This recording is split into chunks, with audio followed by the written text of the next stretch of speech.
마태복음 7장 7절에서 12절까지 말씀을 봉독해 드립니다. 마태복음 7장 7절에서 12절까지 말씀입니다. 구하라 그러면 너희에게 주실 것이요, 찾으라 그러면 찾을 것이요, 문을 두드리라 그러면 너희에게 열릴 것이니 구하는 이마다 얻을 것이요, 찾는 이가 찾을 것이요, 두드리는 이에게 열릴 것이니라. 너희 중에 누가 아들이 떡을 달라 하면 돌을 주며 생선을 달라 하면 뱀을 줄 사람이 있겠느냐? 너희가 악한 자라도 좋은 것으로 자식에게 줄 알거든 하물며 하늘에 계신 너희 아버지께서 구하는 자에게 좋은 것으로 주시지 않겠느냐? 그러므로 무엇이든지 남에게 대접을 받고자 하는 대로 너희도 남을 대접하라. 이것이 율법이요 선지자니라. 이 마태복음 7장 7절 이하에 있는 구하라 찾으라 문을 두드리라는 일반적으로 기도할 때의 그 간절함과 지극정성을 강조한 것으로 이해되기 쉽습니다.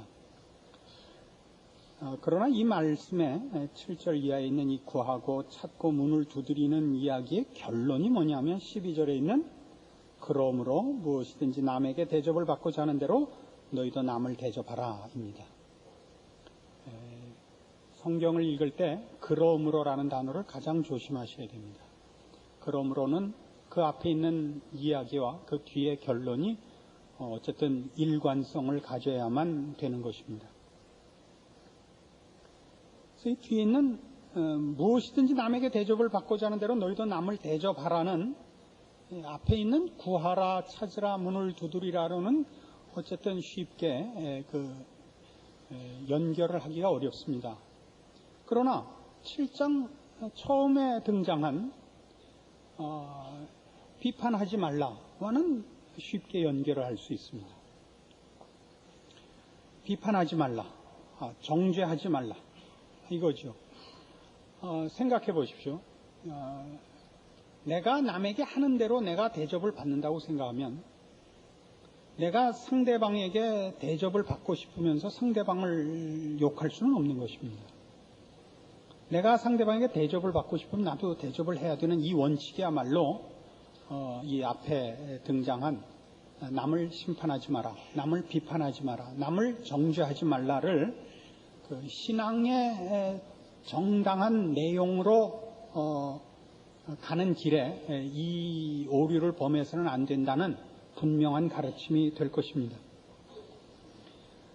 우리는 지금 이 산상설교에서 6장식으로 얘기를 하자면 사람에게 보이려고 의를 행치 않도록 주의해야 될 일, 또 이 7장에 이르러서는 자기의 영광을 드러내기 위해서 상대방을 정죄하지 말아야 될 일에 대한 경고를 받고 있습니다.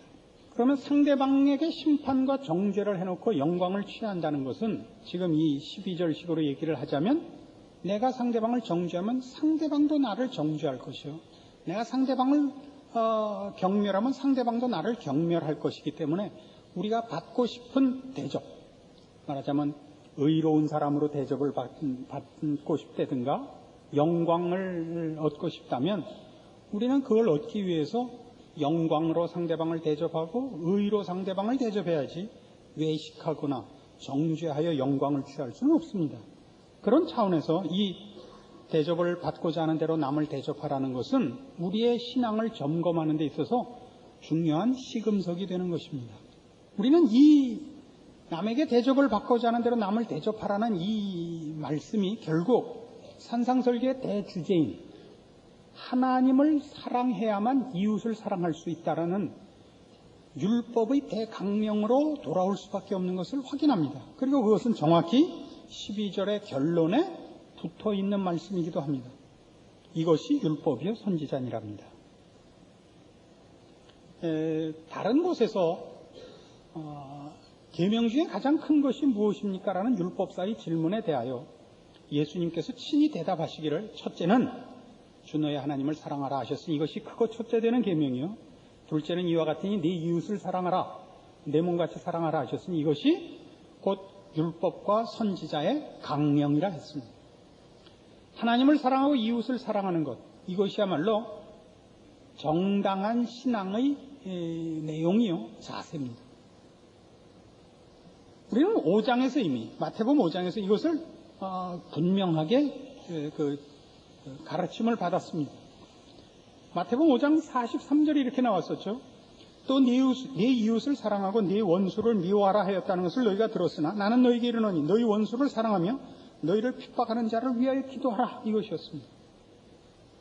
그래서 뭐라고 꾸짖었냐면, 이같이 한즉 하늘에 계신 너희 아버지의 아들이 되리니 이는 하나님이 그 해를 악인과 선인에게 비추게 하시며 비를 의로운 자와 불의한 자에게 내리우십니다. 너희가 너희를 사랑하는 자를 사랑하면 무슨 상이 있으리요? 세리도 이같이 아니하느냐? 또 너희가 너희 형제에게만 무난하면 남보다 더하는 것이 무엇이냐? 이방인들도 이같이 아니하느냐? 남보다 더하는 것, 이방인과 다른 것, 그것이 뭐죠? 이방인과 다른 것은 뭐예요? 하나님 없는 자와 다른 것, 하나님을 믿는 자, 하나님을 아는 자, 하나님의 사랑 가운데 있는 자, 하나님의 은혜를 입은 자가 다른 건 뭐예요? 하나님을 사랑하듯이 이웃을 사랑해야 하는 것입니다. 마태복음 5장이 누누이 강조했던 것은 참다운 신앙, 하나님을 사랑하는 신앙은 이웃을 사랑하는 것으로 나오지 이웃을 미워하는 것으로 나오지 않는다는 사실이었습니다. 그래서 우리가 우리의 영광을 구한다면 이웃을 사랑하는 데서만 우리의 영광을 얻을 수 있다는 것입니다. 내가 상대방에게 영광을 받고 싶으면 내가 상대방을 영광스럽게 대해야 하는데, 우리가 알다시피 사람은 대접해 줄 영광이 없습니다. 사람은 다 악하고 죄로 부패해 있습니다. 사람을 사람 대접할 수 있는 것은 그리스도의 십자가 안에서뿐입니다. 진정한 하나님의 사람으로 돌아왔을 때만 우리는 사람이 원수가 아니며 경멸할 존재가 아니며 하나님의 은혜가 필요한 대상이라는 사랑의 마음을 갖게 되고, 사람의 진정한 영광이 경쟁 상대를 물리쳐 얻는 승리가 아니라 하나님의 형상을 닮은 진정한 하나님의 모습 속에서만 찾아진다는 것을 알게 됩니다. 이것이 구하랍니다. 이것이 찾으라요. 이것이 문을 두드리랍니다. 그렇지 않으면 마태복음 7장은 그 1절에서 12절까지가 연결되지는 않습니다. 물론 기도는 간절히 해야 되는 것이요, 기도는 열심히 해야 되는 것입니다.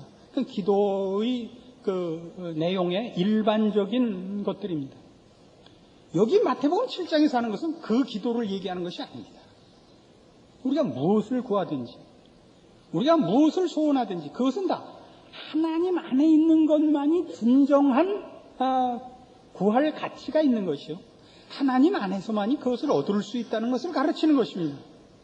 왜 이걸 강조해야 되죠? 헛된 것을 구하니까. 앞에 등장했던 것이 뭡니까? 개돼지 아니었습니까? 개돼지가 뭐였어요? 토했던 것을 다시 먹고 몸을 씻고 다시 더러운 구덩이에 가서 눕는 것이 돼지였습니다. 이 개돼지들은 예수 그리스도로 말미암는 하나님의 사람으로의 변화, 새 사람, 죄와 사망을 토해낸 자, 더러움을 씻어낸 자로 와야 되는 이 내용들을 동원하여 어디로 가고 있죠? 하나님이 받으실 영광을 빼앗고 죄를 짓고 죄악에 살게, 천국문을 닫고 자기도 안 들어가고 남도 못 들어가게 하는 자들 아닙니까? 산상설교가 지적하고 싶은 건 그것입니다. 무슨 윤리 도덕적 차원에서의 교훈들이 아닙니다.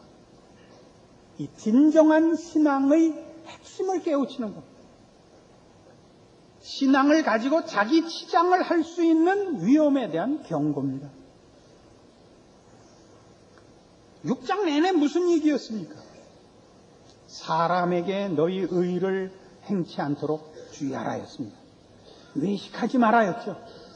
사람 앞에 칭찬받기 위하여 종교로 너희를 치장하지 말아였습니다.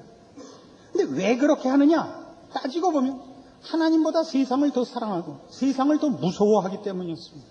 그래서 뭐가 등장했죠? 염려하지 말라가 등장했죠. 공중나는 새를 봐라. 세상이 먹이지 않는다. 하나님이 먹인다 했습니다. 드레핀 백합화를 봐라. 세상의 어떤 영광으로도 이 꽃 하나를 당하지 못한다. 이 꽃을 하나님이 입히신 것입니다. 누가 진정한 주인인가 생각하라. 판단하라. 속지 말아였습니다. 그래서 어디로 갔어요? 오늘 있다가 내일 아궁이에 던지우는 들풀도 하나님이 이렇게 입히시거든 하물며 너희일까 보냐 믿음이 적은 자들하였죠. 그 표현이 오늘 그대로 있잖아요. 7절부터 다시 볼까요? 구하라 그러면 너희에게 주실 것이요 찾으라 그러면 찾을 것이요 문을 두드리라 그러면 너희에게 열릴 것이니 구하는 이마다 얻을 것이요 찾는 이가 찾을 것이요 두드리는 이에게 열릴 것이니라. 너희 중에 누가 아들이 떡을 달라 하면 돌을 주며 생선을 달라 하면 뱀을 줄 사람이 있겠느냐. 너희가 악한 자라도 좋은 것으로 자식에게 줄 줄 알거든 하물며 하늘에 계신 너희 아버지께서 구하는 자에게 좋은 것으로 주시지 않겠느냐. 어때요? 정확히 일치하지 않아요? 오늘 있다 내일 아궁이에 던지우는 들풀도 하나님이 이렇게 입히시거든이나 너희가 악한 자라도 좋은 것으로 자식에게 줄 줄 알거든 하물며 거기 하물며나 여기 하물며나 하나님 안에만 있는 것입니다. 하나님이 그걸 주시기를 기뻐하십니다. 얻을 수 있는 것. 정당한 자리로 우리의 위치를 확보할 것이요. 그것을 주실 수 있는 분에게 요구해야 합니다. 그것이 구하라, 찾으라, 문을 두드리라였습니다. 이미 5장에서도 여러분 보시면 5장 48절에서 이렇게 얘기했죠. 그러므로 하늘에 계신 너희 아버지의 온전하심과 같이 너희도 온전하라였습니다. 이것을 기원형으로 바꾸면 하나님의 온전하심을 구하라. 이렇게 얘기해도 하나도 틀릴 것 없죠. 이거나 6장에서 너희는 먼저 그의 나라와 의를 구하라. 나 오늘 7장에 나오는 구하라, 찾으라, 문을 두드리라는 정확하게 같은 것입니다. 무엇을 구하라는 것입니까? 우리의 영광을 하나님 앞에 구하라죠. 마태복음 6장 33절이 무엇을 구하라는 것이었어요? 너희는 그의 나라와 의를 구하라. 너희가 필요로 하는 모든 영광, 복은 하나님께서 그의 형상대로 지은 인간의 참된 존재 속에 있는 것이다. 이거였죠. 너희가 구해야 할 하나님의 나라와 의는 종교적 형태로의 신앙생활이 아니었습니다. 기도하라, 전도하라 이런 기독교적인 어떤 형태를 취하고 명분을 앞세우는 문제가 아니라 하나님의 영광을 구하는 것, 하나님의 나라와 의를 구하는 것은 그의 형상을 본받은 존재로서의 우리의 존재와 삶의 문제였습니다. 우리가 존재하고 우리가 삶으로서 나타나는 하나님의 영광의 구현이었습니다. 세상 사람은 흉내낼 수 없는 진정한 하나님의 창조의 목적과 그 내용에 맞는 유일한 존재, 하나님의 자녀된 존재로의 삶이 말하자면 하나님의 영광을 구현하는 것이요 그의 나라와 의를 구하는 책임 있는 신자의 삶이었습니다.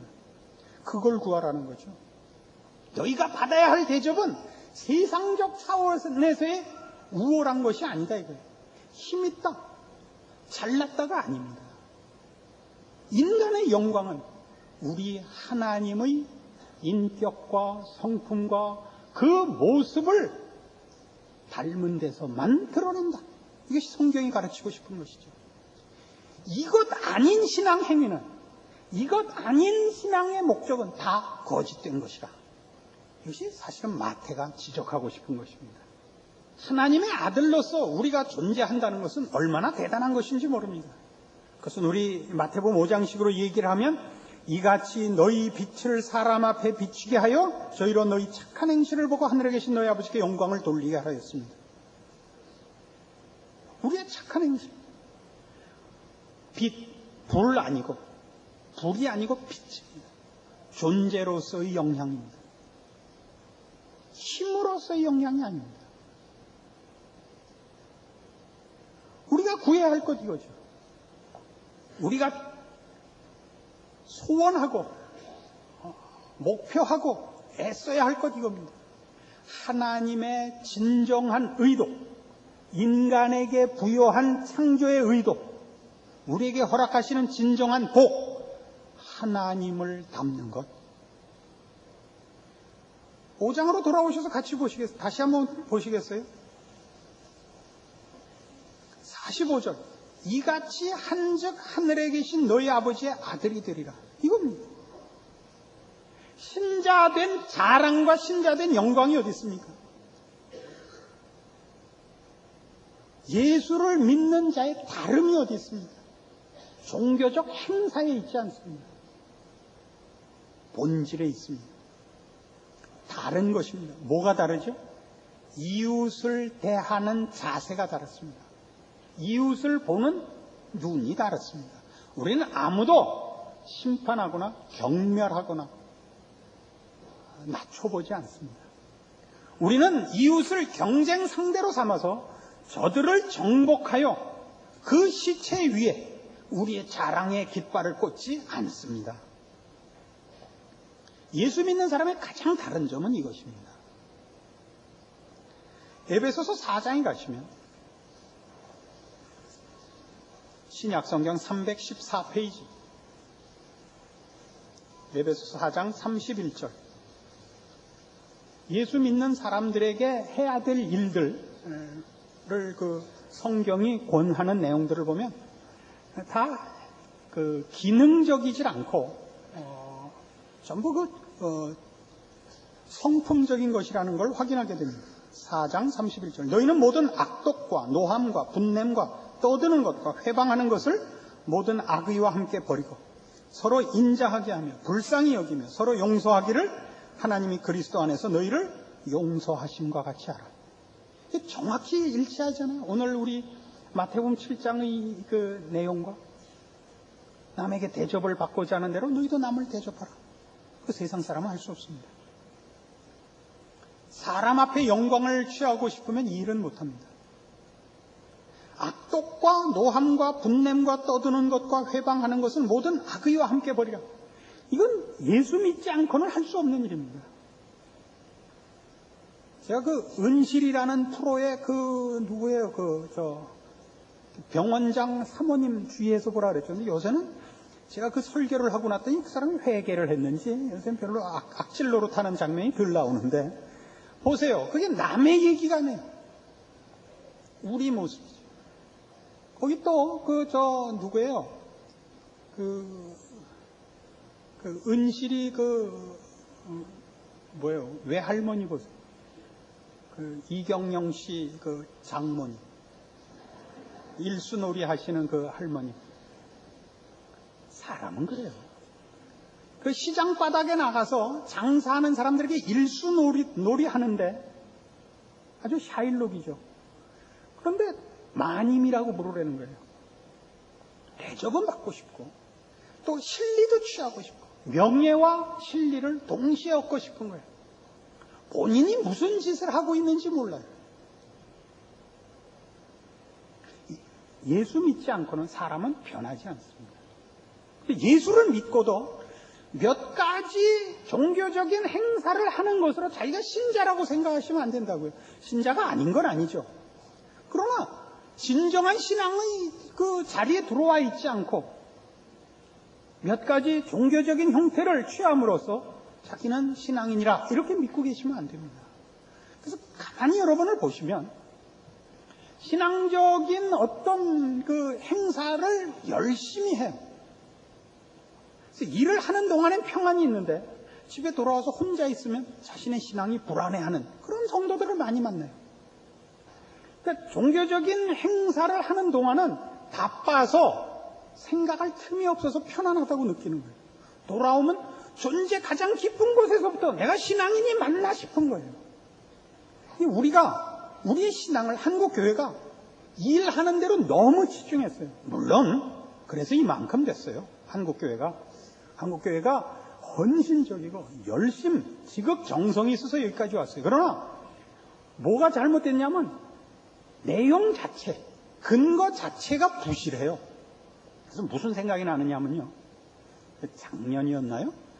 타이타닉이라는 영화가 들어와서 큰 히트를 쳤죠. 그 타이타닉이라는 배가, 그 여객선이 왜 침몰했는지가 과학자들 사이에서는 큰 그 화제거리였습니다. 당시에 타이타닉은 불침선이라는 별명을 얻을 만큼 침몰 사태에 대하여 철저하게 대비하여 지은 배입니다.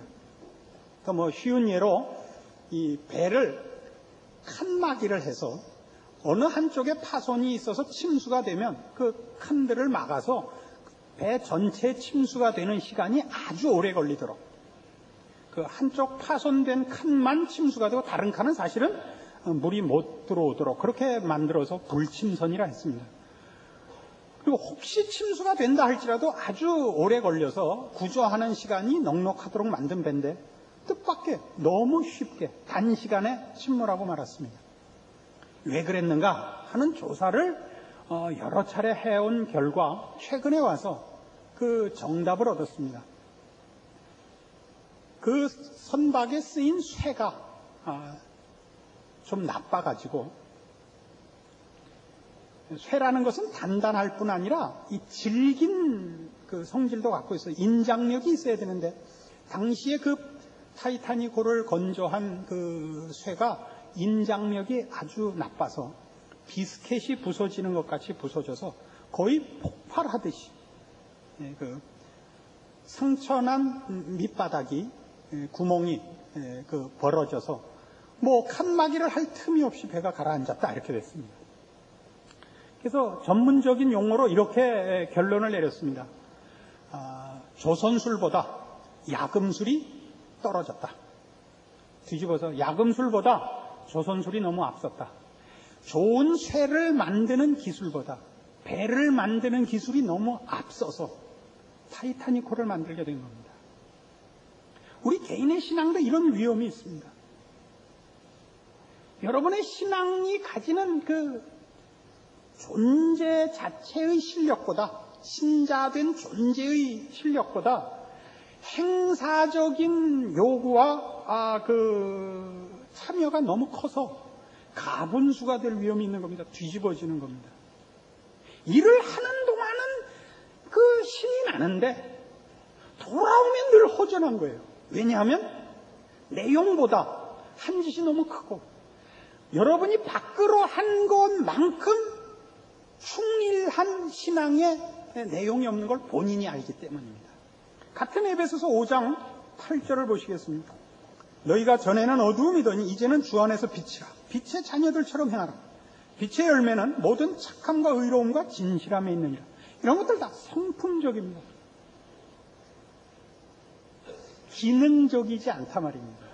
무엇을 하기 위한 그 방편으로 써먹을 것이 아니라 여러분 존재 자체의 그 본질들이라고요. 무엇을 하느냐가 문제 아니라 무엇을 하든 이런 자세고 이런 본질이어야 된다고요. 여러분 존재 자체가. 여러분이 변해하는 것은 이 존재 자체에서입니다. 이걸 구하십시오. 이것이 우리가 구하고 찾고 문을 두드려서 얻어내야 할 것들입니다. 하나님이 이걸 주십니다. 여러분 끊임없이 뭘 달라 그러냐 하면 이런 표현을 쓰는 걸 용서하십시오. 세계를 주십시오. 그 어디서 배운 발상인지 모르겠습니다. 세계를 주십시오. 이 나라를 주십시오. 이 전도와 선교의 표로 쓸 수 있습니다. 그것은 그 일을 맡은 하나님께서 그 일을 맡긴 사람이 가져야 할 소원입니다. 근본적으로 가져야 할 하나님의 자녀된 신앙인들의 소원은 하나님을 닮게 해 주십시오야 됩니다. 마태복음 16장 24절에 있는 대로 아무든지 나를 따르려거든 자기를 부인하고 자기 십자가를 지고 나를 쫓을지니랍니다. 우리는 더 이상 자기 욕심을 따라 살지 않고 자기 증명을 위하여 남을 해하는 경쟁적 차원에 서 있지 않는 것입니다. 고린도 후서 5장입니다. 지금 이 말씀을 성경에서는 이렇게 표현하고 있습니다.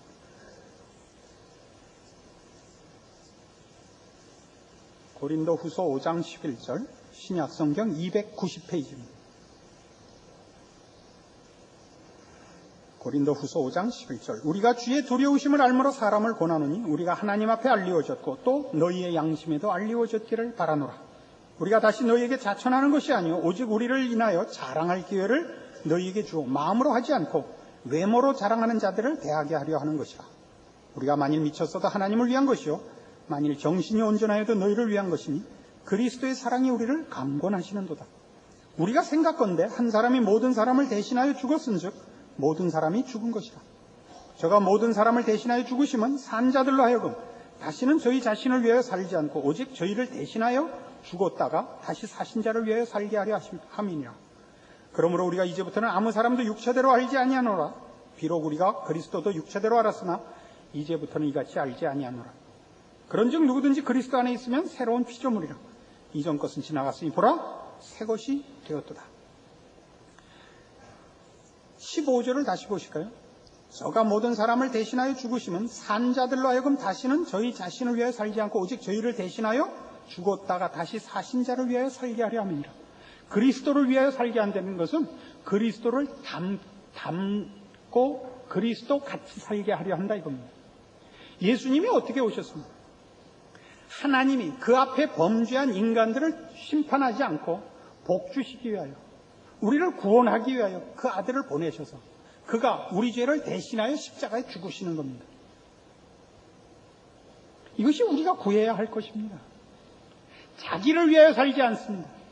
우리 세상 사람들이 자기를 위하여 살기 위하여 우리는 모든 이웃을 이용해 먹고 해치고 잡아먹고 살죠. 우리는 안 그렇다 이겁니다. 이 성경이 가르치는 겁니다. 17절 그런즉 누구든지 그리스도 안에 있으면 새로운 피조물이라. 이전 것은 지나갔으니 보라 새 것이 되었도다. 우리는 그리스도 예수 안에서 모든 사람을 은혜가 필요한 사람이라는 것을 압니다. 정죄하지 않습니다. 원수로 돌려세우지 않습니다. 저 사람도 내가 받은 은혜를 받아야 할 사람이라는 것만을 알고 내가 저 사람보다 나은 것이 아니라 내가 은혜를 입어 변했다는 것을 압니다. 그리고 모든 예수 그리스도로 말미암아 그리스도 안에 들어온 자들에게 누가 잘나고 누가 못난 것이 아니라 앞선 자와 뒤선 자가 있다는 것만 압니다. 다 궁극적으로 영광의 자리에 갈 것을 믿습니다. 내가 먼저 믿어 나이를 더 먹고 저 사람이 나중에 믿어 어릴 뿐이지 저 사람보다 내가 나은 것이 아니라 먼저 믿은 차이만 있다는 것을 압니다. 그리스도를 위하여 삽니다. 여러분 자신에게 물어보셔야 됩니다. 우리가 우리의 신앙을 실천하지 못하는 이유는 이것이 하나의 행사로 나타나야 된다고 생각하면 할 틈이 없습니다. 기도원 갈 시간도 없고 전도하러 갈 시간도 없습니다. 그러니까 이게 존재의 문제라면 빛이고 소금인 문제라면 하나님이 나에게 살게 하신 매일의 일상생활 속에서 나에게 준 환경 속에서 나는 하나님의 사람으로 존재해야 됩니다. 빛을 비추는 겁니다. 빛을 감출 방법이 없습니다. 존재로서의 영향력.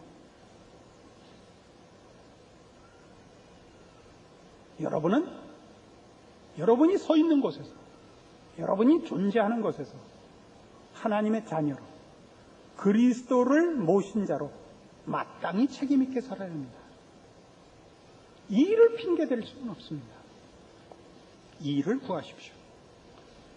여러분 스스로가 그날이 그날 같은 권태롭고 또 힘든 이 나날들이 다만 먹고 살기 위해 주어진 시간이 아니라 하나님의 사람으로 커가는 복된 날들이라는 것을 발견하게 됩니다. 여러분이 위하여 기도해 줘야 할 사람과 싸워야 할 세상의 위협들이 매일매일 여러분을 기다리고 있고 그 안에서 여러분이 하나님의 사람으로 존재하며 반응하며 싸우며 이기며 그러기 위하여 여러분이 쉼없이 하나님 앞에 기도하러 들어갈 수밖에 없다는 것을 깨닫게 되고 그것을 깨달으면 여러분의 매일이 승리와 실패를 오가고 그리고 그 실패가 여러분을 분발케 하고 또는 여러분이 얻은 승리가 하나님의 자녀된 여러분을 감사케 하는 살아있는 나날들이 될 것입니다. 이 신자된 책임을 꼭 수행하시는 여러분들이 되기를 바랍니다. 기도하십시다. 하나님 아버지 은혜를 감사합니다. 하나님의 자녀라는 이름으로 살고 그 이름이 갖는 영광을 확인했습니다. 내가 있는 곳에서 빛으로 살아야 하고 거기서 어둠을 물리쳐야 하며 그래서 거기서 기도해야 합니다. 하나님의 사람으로 실력 있기 위하여 기도해야겠고 나에게 허락하신 은혜가 열매 맺기 위하여 기도해야겠습니다. 이 마땅한 그리고 매일 외면할 수 없는 하나님의 백성으로서의 싸움, 존재의 책임, 감당할 수 있도록 함께하여 주시옵소서. 예수님 이름으로 기도합니다. 아멘. 지금은 우리 주 예수 그리스도의 은혜와 하나님 아버지의 극진하신 사랑과 성령님의 교통하심이 주의 자녀라는 이름이 갖는 그 책임과 그 자랑과 영광을 그 삶 속에서 책임 있게 지키리라 약속하고 돌아가는 심령들 위해 영원토록 함께 있을지어다. 아멘.